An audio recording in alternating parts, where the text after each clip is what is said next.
about addition properties. This week we have learned about the lesson putting together. Putting together means adding the numbers.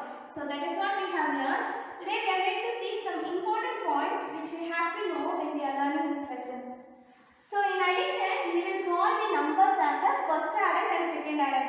As I told you in the class, we will tell the numbers first added, second added, third added, fourth added. So we should not tell the first number, second number. So keep remember that in addition you will tell the numbers as a first added, second added, third added. It will go on. The next one, addition answer is known as a sum. I told you in the class also, addition answer we will call it as a sum. Sum, spelling for sum is S-U-M, not S-O-M-E. That is wrong. Sum, the spelling is S-U-M. This denotes the addition answer. Addition symbol is plus. Plus is a small sleeping line and small standing line together. The next one is, if you change the order in addition, the sum will not change. I will repeat. If you change the order in addition, the sum will not change. For example, 4 plus 3.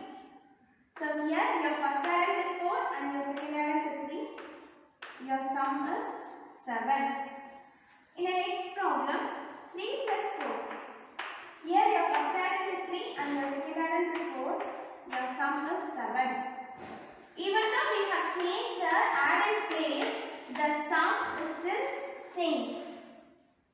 The last one, if you add 0 with any number, the sum will be the same number.